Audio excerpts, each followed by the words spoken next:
If you are just tuning in, this is NBC Sheila Mack's show here on KCAA Radio, the station that leaves no listener behind.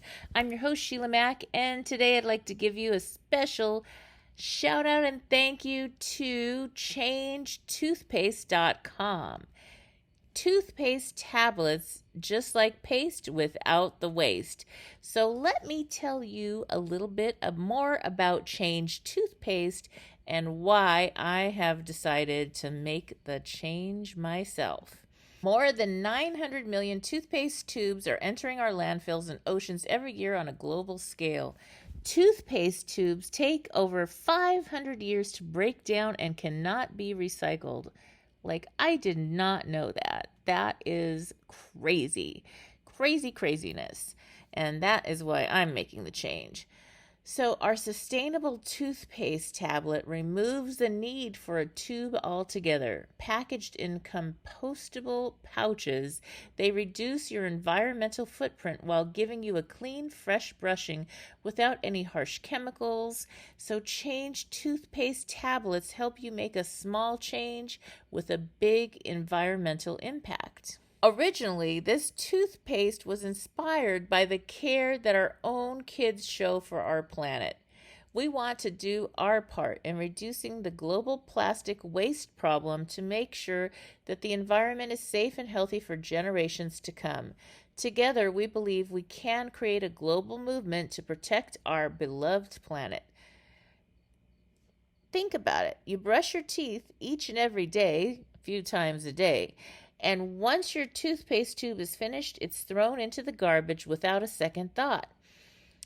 Change Toothpaste tablets are just like paste without the waste, helping your teeth feel naturally clean, fresh, and prepared for anything that your day has in store. To learn more, go to ChangeToothpaste.com. Thank you again, Change Toothpaste, for being the sponsors of this episode.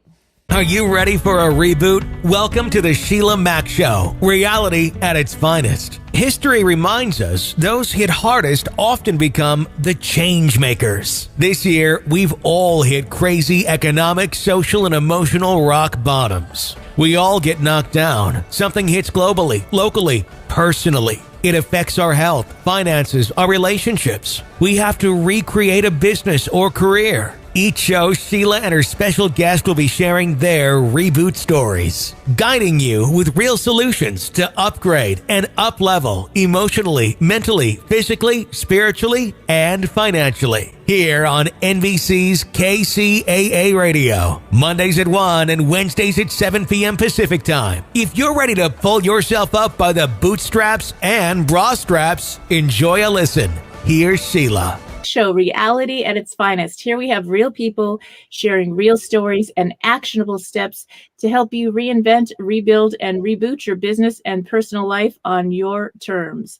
I'm your host, Sheila Mack, and today we have special guest John Greiser. He is a film director, and he's the American film director, cinematographer, and photographer whose work spans nearly 50 years.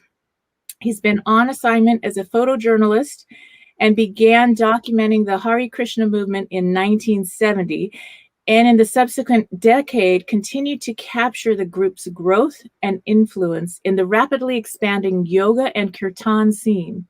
He is best known for his documentary work in capturing the unique spiritual and traditional cultures of India, and in 1978 produced the award-winning documentary. Okay, I need help saying this one. Can you say this one for me, John? Vrindavan, land of Krishna. Beautiful. And now, 35 years later, his project, Hare Krishna, revisits the group, providing a behind-the-scenes insight into the founder of one of the most high-profile spiritual groups of the 20th century. And before we get started on our interview, I wanted to take a moment and share a quick preview of this incredible movie, Hare Krishna, the Mantra, the Movement, and the Swami who started it all. This movie is now available on Amazon Prime. So here we go. Take a listen or a viewing now.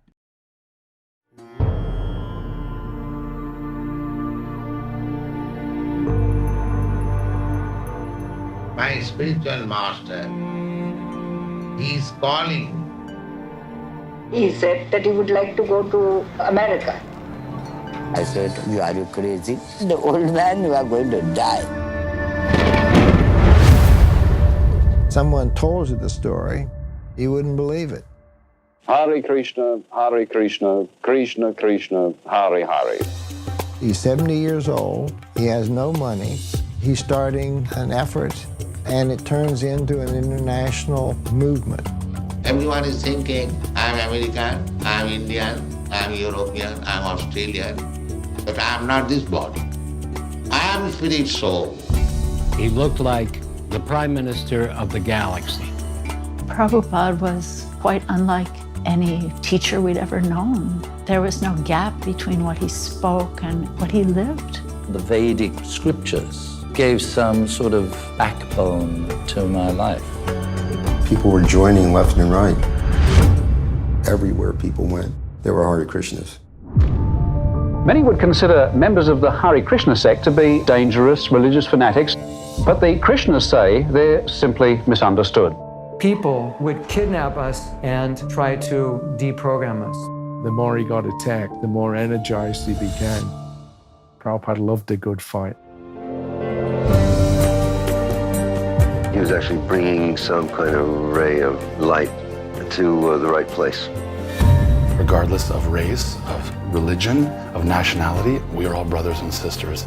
If I see this person, this soul, struggling just like I'm struggling in my body, I have a reason to love you. That's deep. His words carry so much power. It's a full expression of his heart that comes through.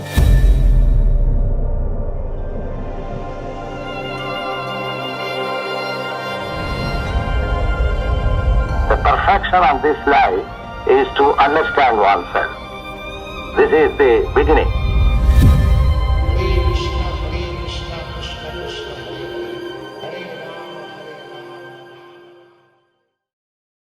All right, welcome to the show, John. Thank you, Sheila.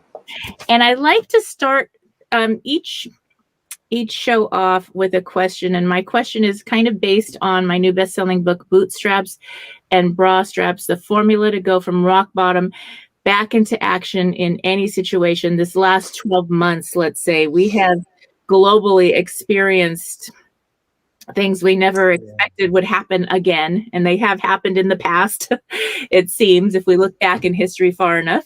So do you have a story maybe in your business or personal life where you had to overcome a tough situation, and tips on how you got back on track? Yeah, well, I was fortunate enough to meet Prabhupada, the founder of the movement, back in 1970. In India, and his philosophy really rang true for me. And basically, we're of this world, but also we're apart from the world. You know, there's a difference between the body and the soul. Mm-hmm. So a lot of people identify themselves with the body and the mind. But actually, in the ancient wisdom tradition of India, that's not the case. So I really connected with that philosophy, and it's helped me throughout my life. It's we're a bit detached, in other words, from all the stuff that goes on. Of course, I faced some, health challenges over the years, like we all do. But that philosophy that we're not these material bodies or minds has really kept me above it all. Wow, that's beautiful, and that is an important lesson. I know for myself. There was one year where I actually hired a different tax attorney, and they made a mistake, and they said that I earned a whole bunch of money, like they added zeros. and then I got this tax audit. And oh my goodness. My friend said, oh my gosh, if I had this audit, I would go crazy. I would just kill myself. Oh my God, I wouldn't know what to do. And I said, you know what? I am really detached from it. I know it was a mistake.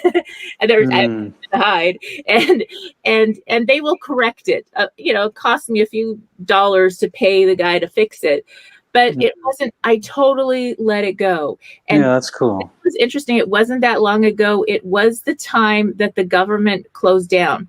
So I called my CPA back and I said, "Whatever happened with that? because my friend was bothering me about it. He said, "Didn't you know they can't process it because?" Oh my gosh, I didn't mean Can't find it.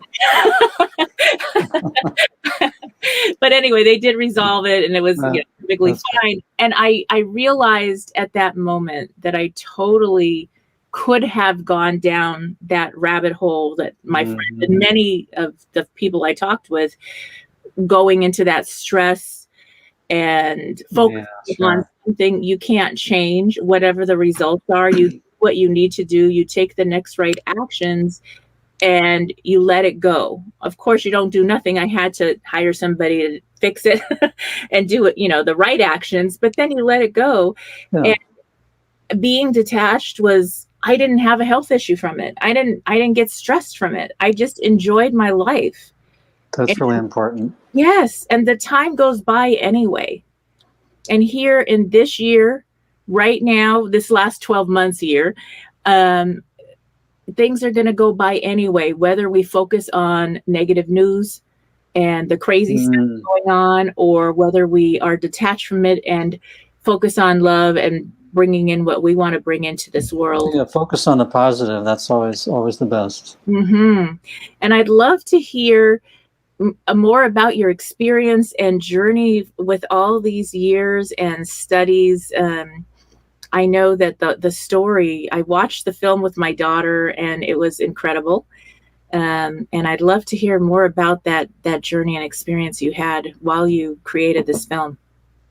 Yeah, the film took 4 years to make. We had a young crew in their early 20s, 3 of them, and my wife. That was the core team. So we had a mountain of material.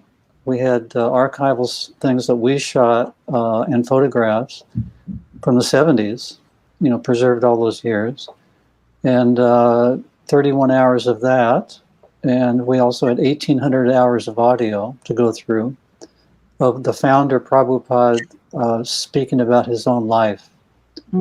That was very rare, actually, in those 1,800 hours. So we had to go through it all and pick out those bits of him speaking about his own life, because we felt that would be very important in the telling of the film, for him to speak his own truth. We had 20,000 still photographs to go through. So it was a mountain of material. So where do you start? The structure of a film is really crucial. We made a film on his life in 1983, but that never saw a public release. This is our first public release ever. And we've released films. Our first film was in 1974. And it was on the movement, Hare Krishna People, it was called. So this is revisiting, many, many years later. But anyway, it's been screened in how many countries? 38 countries, theatrically. It's got a 4.7 out of 5 on Amazon. I don't know if you know IMDb.com.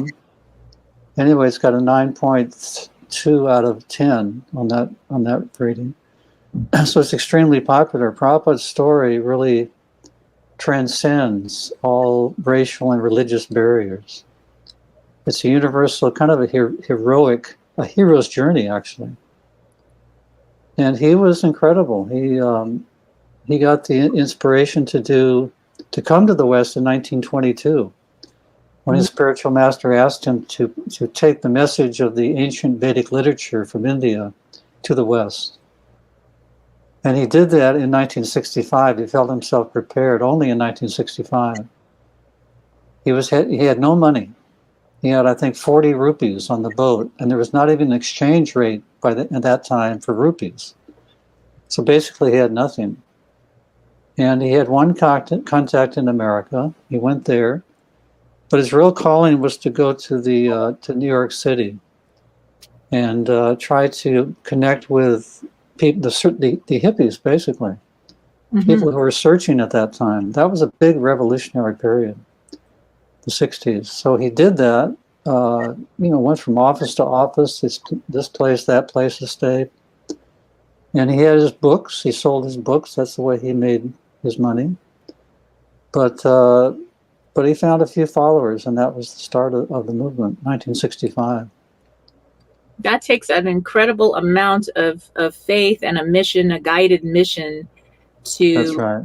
in both respects, in his respect, and then for you and your wife, and to spend years and go on this mission to write the films and share about this. So, well, his story is so enlivening and inspiring. There was a 70-year-old lady in Dallas who saw the film. Mm-hmm. My wife and I toured theatrically with the film, and to different theaters around the country and around the world. But one lady in was it Dallas? Houston, actually. After the film, she said, I'm 70 years old. I've given up my dream in life. But after seeing what the Swami did at age 70, I'm going to take it up again. So he came here when he was 70. He turned 70 on the freighter crossing the Atlantic. And that's the beginning of this movement here in this country, really at 70 years old. So if you're listening in right now and you're younger than 70 and you want to give up, then you have nothing to talk about. You still got time. Yep. Yes, so that's good. And during those years, I mean, that was after, let's see, they had already finished, the pandemic was over. 65. Oh, 65. So, okay. So Yeah. he thought about it in 1922, and it took him that many years to actually come over. Yeah, he had a family. He did his duty to raise his family and several children, and they were well situated when he left. Mm-hmm. So, he was very responsible and dutiful. But his guru in 1922 gave him he requested him to go to the West and spread the teachings of ancient India in the West. Mm-hmm. And quite a few, gurus came. Satchidananda Swami came. Quite a few Indian teachers came at that time also. So a lot of people were searching. And today a lot of people are searching. It's kind of a similar revolutionary time. And I mean, it was very different. Even in the 60s, it was different than it is now. Yeah. As far as open-mindedness. And I mean, I can go do kirtan anywhere. Unfortunately, with the lockdowns, not as much. But before all this, it was something my daughter and I, my son and I, we would go to sing and do the kirtans and go to the festivals, the bhakti festivals and all this now, and enjoy that and do some yoga and meditation. And it's just been a part of our life here for me, raising my kids in this time because of all these people in the past that have set the road for that's right. Yes. Yes. And it's just such an experience. And also I got to go to India before all the lockdowns. I think this was 2014 or 13 that I went the first time. Mm-hmm. And I went and stayed with monks for a few weeks and learned meditation. And it was beautiful. That was new for me. And meditation was a new thing. And I had been rear-ended on the freeway, I guess in Hollywood. Somebody was on their cell phone. And so I literally got a note from my doctor. I was really stiff. And I said, give me a note, please, because I don't want to sit and meditate for long. Tell them I have to get up every hour. So it was me getting out of it. And I loved it and I enjoyed it. And I actually meditate in the morning and at night now. And it's something that I've brought into my life that actually it gives me a lot of answers. And it does, yeah. Yes. And so, but it took a while. It took a few years. It wasn't like automatic. It wasn't it was the 2 weeks in India and then a gradual practice that became part of my life. Mm-hmm. If that makes sense. So it's a gradual process. It takes time. It's very foreign. I mean, when I first read some of the philosophy from India, I could not connect at all. But it's a gradual learning process and absorb the knowledge, and the meditation can work wonders. Prabhupada taught bhakti yoga, which is the yoga of devotion. Mm-hmm. And we also practice hatha yoga, many of us. But it's the change of heart that's really the essence of bhakti yoga. It's the yoga of love, actually. Connecting with the divine, connecting with a higher power. And there is so many studies and people that I've talked to that maybe they had something going on physically, let's just say, whatever it was, and the doctors didn't really have an answer, or maybe they did, but it was a ton of medicine. And they started doing kirtan and just singing and chanting. At first, they couldn't even do yoga. And then they started yoga over time, and they switched their diet, and over time, they never had the health issue went away. Yeah. This ancient practice. And so a lot of people were attracted to the healing of yoga and of this whole, and the studies and the movement, I think, as well. Did you see that over the years at all, or what was your experience? Yeah, well, Prabhupada taught the chanting of the Maha Mantra. Maha means the great. Mm-hmm. Mantra means connecting, to connect. So connect our minds and our spirits to the divine. And on that note of connection, here's a fun way for you to stay connected with the love of your life. If you are just tuning in, this is NBC Sheila Mack Show here on KCAA Radio, the station that leaves no listener behind. I'm your host, Sheila Mack, and today I'd like to give a special thank you and shout out to MeetCuteBox.com. During the pandemic of 2020, the founders of Meet Cute Box wanted to figure out a way to keep everything exciting in their relationship while supporting their local businesses. So, after nearly 2 years of research, surveys, and building relationships with vendors around the globe, Meet Cute Box was established in 2022. What is Meet Cute Box? It is a one-of-a-kind subscription box for couples where you and your partner will receive unique local products from all over, as well as new date night ideas each month. Now, the thing I really loved about this is that you get a questionnaire, you and your partner, and so these date night boxes are really individualized for each couple. And that makes it kind of fun. So Meet Cute Box is a monthly subscription that creates themed date night boxes for you and your partner. Every box is handmade with up to 4 items in each box, plus a love-inspired date night each month. Inside every box, they gather unique items from local businesses around the world and package them together with a new theme every month, giving you and your partner a fun surprise to enjoy. Again, the membership only starts at $29.99 with boxes valued at up to $100. You can join today at meetcutebox.com to learn more, to receive a box as early as next week. Meet Cute Box is made for love with love. Thanks again to meetcutebox.com for sponsoring this episode. To Krishna. And the Maha Mantra does that. It's a sound vibration. If we want to actually change our lives, we should change the sound vibration, the things we listen to. Mm-hmm. And that will make a huge difference. They've done studies with the mantra playing to plants, and also there's shapes in water that different sound vibrations produce. And it's incredible what the Maha Mantra does. It's plants flourish with it. And we also flourish if we put ourselves in touch with that particular sound vibration. So sound is crucial. Prabhupada gave the example, if you want to wake up a sleeping man, you do it by sound. If you're say locked out of the room, how do you wake them up? You do it by sound. So similarly, we can also be woken up from our material consciousness by spiritual sound vibration. Yes. And I think there's so much. It's very healing.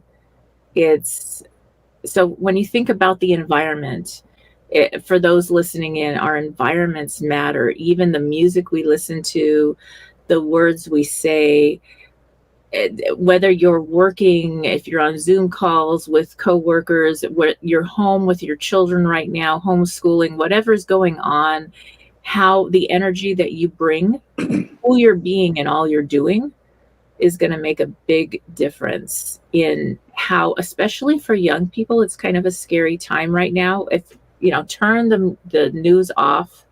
If you need to watch news, watch it away from the children. And if you need to explain whatever you want to explain it to them at their safe level, however you want to do that, so they understand whatever at their level, but they don't need to see the images or it's really scary for little children or even young adults right now. So the negative makes the news. Generally, the shocking stuff going on. And we don't really need a lot of that in our lives. No, and it goes back to the detachment that we started this conversation with. Detachment. That's really important. How can we detach? So for those listening in, do you have some suggestions to help people that maybe are trying to learn how to do this detachment and they haven't done it very well or haven't really done it before, and this is kind of new for them? How can they start? Well, I would suggest Prabhupada's formula, and that's chanting mantras, ancient Sanskrit mantras that are proven to be effective. There's a whole line of yogis and sadhus and swamis in India who have used this mantra. And the Maha Mantra is the Hare Krishna mantra. There's 3 words: Hare, Krishna, and Rama. So it's Hare Krishna, Krishna Krishna, Hare Hare, Hare Rama, Rama Rama, Hare Hare. So it's a 16-word mantra. And actually the yogis, they chant on beads. In fact, I have some beads somewhere, maybe not. No, they're somewhere else. It's a string of 108 beads. And each mantra is on 1 bead. You chant on 1 bead. And so that takes about 10 minutes for 1 round. So if you can do that for 10 minutes a day, I think you'll see the results. So then maybe if you're going to a negative thought or a worry thought, let's say, you would then switch to a mantra, that mantra or a mantra of your choice. And that can help you to kind of redirect your mind or focus away from that situation that you can't change. That's right. And we should put our attention on the things that we can do something about. Otherwise, it's not going to help to get that information. Yes. We should be informed generally what's going on. Right. Not that we're completely out of it. But, really choose to what we listen to and what we look at. Another mantra is Om. O-M. I mean, I think pretty much everyone's heard of that. Yes. Very peaceful. Om. Om. So anyway, there's many mantras out there, but I would recommend those 2. Now, I remember I first learned about this kirtan in a yoga studio in Northern California. And before and I'm like, okay, health and fitness, we're going to do yoga. I'm like totally, this is like, I was like, I'm going to get into shape. Yes. Power yoga. And I go in there and it was like 15 minutes of chanting before we did the yoga practice. And then we chanting after, and then we did this breathing exercise after that. And it changed from a yoga to like this sacred experience. Wonderful. And it was so peaceful and healing. And it was just, I loved it. You're hooked. Yes. I still know the lady that owned the studio. It's closed now, but one day she'll probably be on the show. But it was just such a switch. And I was like, I need to find, where's the kirtan? New Year's Eve parties. in Los Angeles, I would find the kirtan parties. Oh. And we would go, and my kids would show up with me, and I'd have a group of 20 friends, and we'd all go, and we wouldn't be getting into trouble, but we would be, bringing in the new year in a really healthy way. Fantastic. Yes, and it Wonderful. made all the difference. So there's little switches that we can make that really help Yeah. so much. Yes. Wonderful to hear. And so I'd love to hear now on this experience that you had. So you were lucky enough to have a personal relationship with the leader of this movement. Mm-hmm. How did that affect your life and change from before you met him? And was there a change that took place in your life?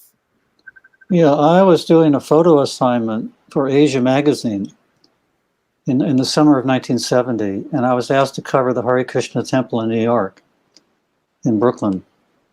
So I went there, and they took me in front of the altar with the murtis, the deities of Radha and Krishna. Mm. And I just kind of had a feeling that this was meant for me. I had a very strong attraction. And we understand that from probably last life experience. Prabhupada believed in reincarnation, and I also do. There's many studies on the validity of reincarnation that basically that our soul is eternal, and after this life we get another body. It goes on. So I was attracted initially, and I had to do a master's thesis in photography. So I told my professors I'd like to go to India to meet Prabhupada. Wow. And do a story on the Hare Krishna movement. So I did that. I didn't come back for 2.5 years. So Prabhupada basically turned my life upside down in terms of lifestyle and understanding of who we are, what we're here for, and what we're meant to be doing in our life. So it was a big change. But my wife's story is even more dramatic. Mm-hmm. She came 2 months after I came to India, and I was really attracted to Hare Krishna movement and to Prabhupada. She was an atheist. She was the writer on that first article. She was my girlfriend at the time. So we both stayed in the temple and did the article, but she was, she didn't like the experience so much. It was interesting for her, but she was not attracted at all. So when she came to India, she was kind of thinking, let me get him back. Mm-hmm. And I was thinking, let's get into this. This is, this is far out. So anyway, she came, and we stayed 2.5 years. We were married in Vrindavan. That was the film that we did. That name of a town, Land of Krishna. And we stayed 2.5 years. Came back to the States and did the first film on the movement, Hare Krishna people. So basically everything was, and she, from atheism, she went to theism. She's got an incredible book out on her conversion. Wow. I wouldn't say conversion. I would say her transformation. Mm-hmm. Conversion doesn't have good connotations, but she was transformed. But the book it's on Amazon. 5 years, 11 months, and a lifetime of unexpected love. Oh, that's so beautiful. Wow. And I'm wondering, so you were kind of young, college age maybe, when you went to India? 26. So what did your parents say about this? Were they for it, or where were they at with this idea? They were very, concerned. What's going on? So my dad came to India during that time to visit us. He was a very liberal person, so he really appreciated it in the long run. That's great. He was a university professor in American history. Wow. So he met Prabhupada. That was interesting. And so, yeah, many parents were alarmed by people joining. But eventually, if they saw it, they saw the improvement in the lives of their kids generally. In fact, pretty much across the board. Giving up intoxication, no cigarettes, no alcohol, no drugs. It was a big improvement. Yes, that is a big improvement, especially during the 60s. The 60s, yeah. Free love also. Yes, and and now there's so many young adults that are choosing alternative lifestyles and health and wellness and doing this kind of healthy, meditation and spirituality versus getting into drugs and alcohol and this and that. And, we lose, I think it's the studies say 70,000 young adults we lose a year to overdose. That's incredible. And so to be able to find alternatives that are healthy and friends that could say, hey, you know what? No, let's go do the kirtan and let's find a natural high, a connection to spirituality and, bring more love and light into this world and don't need all that stuff. There's a different way. It's wonderful for you to hear that. Yes. Fantastic. So that's the switch. And I know that it really has made a difference even for us. You hear during the holidays how many times people get into trouble or they're fighting and this and that. And they're like, no, let's go chant and sing together. We don't need to do all these other crazy things. Let's go have fun and bring in the new year. And we've done that every year now. This last year we had to do it over the internet for the first time. And we did that with a big group. And it wasn't the same, but it was still, we were so grateful to have that connection, and that community is like an extension of our family. Fantastic. Yes. So that does make a difference for all of us, and it helps. I love that. I mean, you believe this reincarnation, and then you have this dad that is so open-minded. And like, yeah, I'm going to fly to India, and I kind of like this.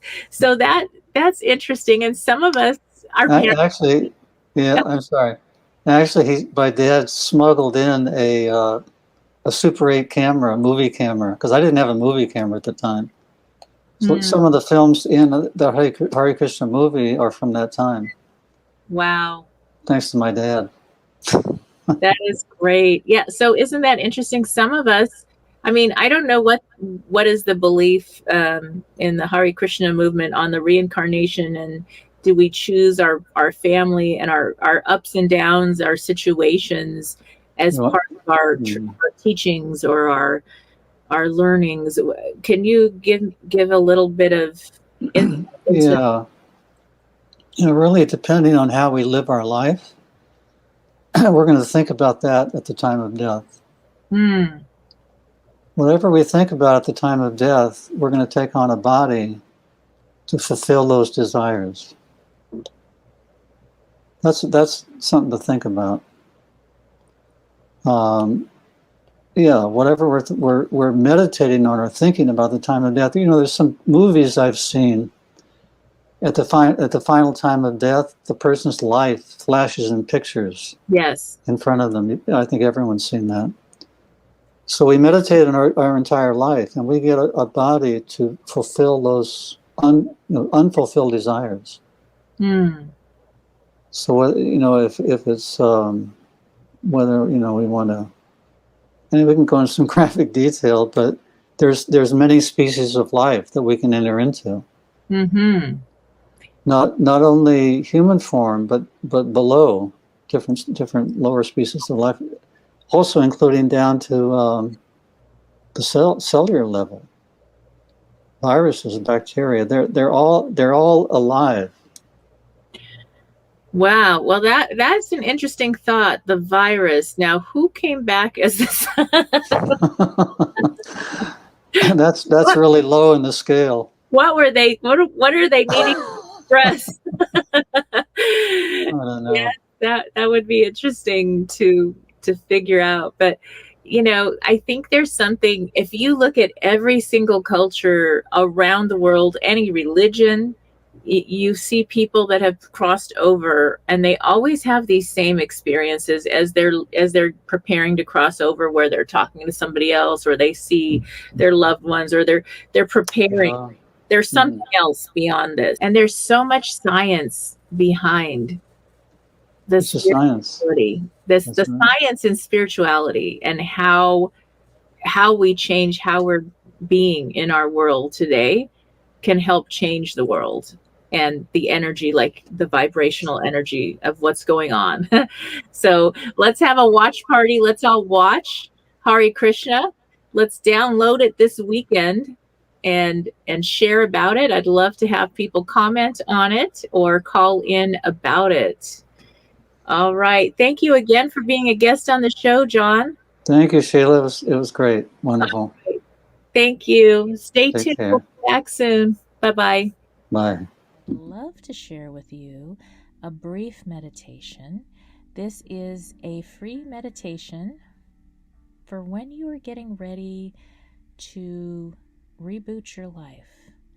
This is a great way to get grounded first before you start doing all the other work, to just take a moment and get grounded. So here we go. Welcome to the Boots Meditation. I'm Sheila Mack, your guide. If you are driving, pull over to a safe space, or just listen and do the breathing, and then later commit to going back and re-listening to this meditation when you have time to truly go into a deep healing meditation. So begin, if possible, by sitting on the ground, on a mat, or on a pillow, sitting up straight and tall. Take 3 slow, deep breaths in through your nose and out through your mouth. Again, slowly breathing in through your nose, breathing out through your mouth. And one more time, breathing in gratitude through your nose, breathing out all the cares of the world in through your nose and out through your mouth. Now slowly raise your hands to your sides and then overhead while closing your eyes and continuing to completely let go of anything that's no longer serving you. Breathing in peace, breathing out anything you no longer need. Raise your hands and stay connected to your breath as you're slowly breathing in and out. And now, as your hands are raised to the sky, give thanks. Give thanks to your hands, to the sky. Give thanks to the clouds and the loving light energy of the sun. And next, as you continue to slowly breathe in and out, pull your hands slowly down to the ground, bringing the love and light energy from the heavens to you, and then let your hands softly embrace the ground. Breathing in and out.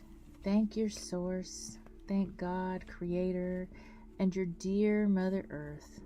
Ask for the grounding you may need to start rebuilding, reinventing, and rebooting your business and life, this time guided and completely on your terms, coming from a peaceful space and place of groundedness. Continue feeling the ground beneath you, breathing in sunlight, breathing out love. And next, continue your breathing, and now you're going to breathe in through your nose and out through your nose. breathing at your own pace. Make a gentle turn with your arms outstretched a little bit less than shoulder height, and slowly turn safely to your right side. And as you're doing this, continuing your breathing at your own pace, in and out. Gratitude in, love and light out. Send gratitude for all the small right actions that you are choosing now, and each right action that you are going to take moving forward as you turn toward your right.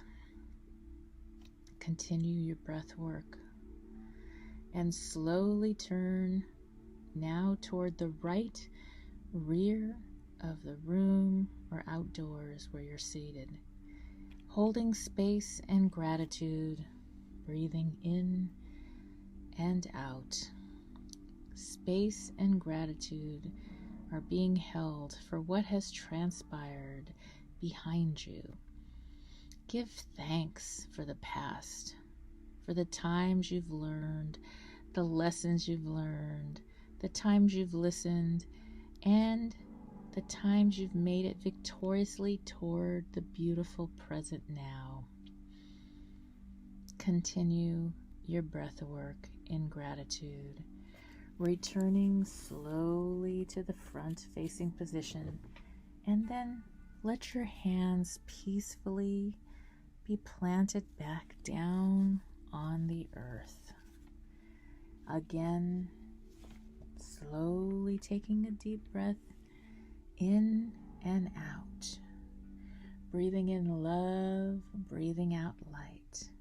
Taking in even more gratitude and releasing out any person, any place, or anything which is not aligned with your current life purpose.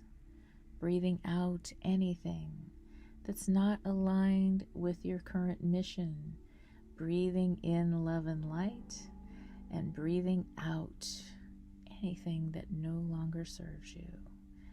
Continue your breathing and slowly raise your arms to your sides, straight out, slightly lower than your shoulder height, and then slowly turn toward your left. Send gratitude to all your loved ones, your family, your friends, people in the community that have helped bring you beautiful things. Think about even the clothes on your back or the food on your table and all the people involved in making that happen. Give gratitude to those people you've never met that have now put so much love and light in your life. Send gratitude also, maybe even to those past bullies or enemies that have now left your life. Thank them for being a part of your life's journey, breathing in love, breathing out life and light, breathing in love and light, and breathing out gratitude. Now, as you are still facing towards your left side, thank those people for being a part of your life's journey and giving you such incredible strength. Breathing in love, breathing out gratitude. Stay turned toward your left and listen to your breath. Be thankful for your breath. This year especially, thankful, sending out prayers and healing blessings to all that may be struggling with breath right now. Be in gratitude for your breath. And now, as you're still turned toward your left, remember that the left is your heart space. Your heart space is on the left of your body. So give thanks for your heart space, for your heart that breathes and gives love and light and receives love and light energy every day. Now as you continue your breath, breathing in love and light, breathing out gratitude, turn toward the left rear of the room or outdoors where you are seated. A gentle turn while you're continuing to breathe in love and light and breathe out gratitude. Breathing in gratitude, breathing out forgiveness. Forgive any person, place, or thing that needs to be released. Send them love and a prayer or blessing for healing. Surely anyone that harms another comes from a very hurt space. Set them free as you set yourself free, opening up your left heart center to the present, to the gifts of the present. Now turn slowly back toward the center, hands slowly floating down to the ground as you continue to breathe in love and light, breathing out gratitude, feeling the earth beneath you holding you. Decide in all you are called to do as you rebuild and recreate your life, guided and on your terms, that you will be in a state of blissful beingness. Keep this mantra: in all I am doing, it is who I am being. And every day I will breathe in love and light. I will breathe out gratitude. Now slowly raise your hands to your heart center, to the prayer position, and say this very simple 2-word prayer mantra. Thank you. Thank yourself for showing up every day, for getting you through the ups and downs in your life's journey. Thank your loved ones, family, friend, the earth, source, love and light. Give thanks, saying thank you as a simple prayer mantra as you continue to peacefully breathe in love and light and breathe out gratitude. And you are now ready to slowly open your eyes, slowly, still on the heart, still thinking of this heart center and how you can give love and kindness to all that need extra love and kindness this year, including yourself. Now you're in a beautiful, blissful, grounded space, and you're ready to apply the Boots formula to your life from a calm and solidly grounded space. I'd like to invite you to take my free Introduction to the Boots Formula course.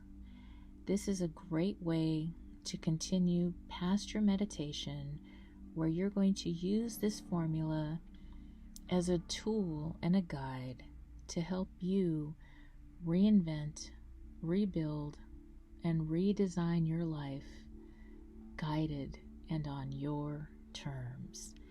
You may get the free course, Introduction to the Boots Formula, at www.sheilamac.com. Thank you for listening. I wish you life, love, laughter, and light. Namaste.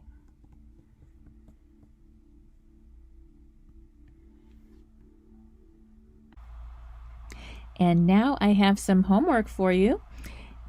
I would love for you to grab a copy of my new best-selling book, Bootstraps and Bra Straps, the formula to go from rock bottom back into action in any situation. It is now available on Audible as well as on Amazon and Kindle and at www.sheilamac.com. I will be donating a book or course. If you look online, you'll see the courses I offer as well to women's shelters across the United States and Canada whenever a course or book is purchased. So check it out, and I look forward to sharing more with you next time. As always, I wish you life, love, laughter, and light. This is Sheila Mac. Thank you again for tuning in, and I have some homework for you. So go and get your copy of the new Bootstraps and Bra Straps, the formula to go from rock bottom back into action in any situation. It is now on Amazon, Audible, Kindle, and all major bookstores.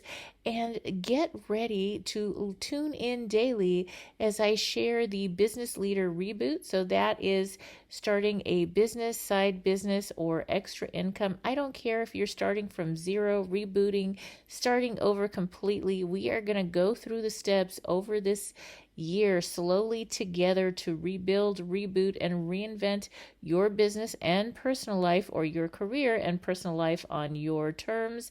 And I will also be sharing about investing in properties and how to get some passive income going this year as well, so stay tuned. If you are just tuning in, this is NBC Sheila Mac Show here on KCAA Radio, the station that leaves no listener behind. I'm your host, Sheila Mac, and I have a special free gift announcement for you.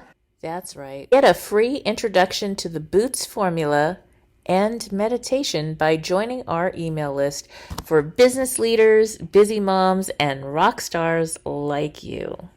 To get your free gift, just go to www.sheilamac.com/free gift.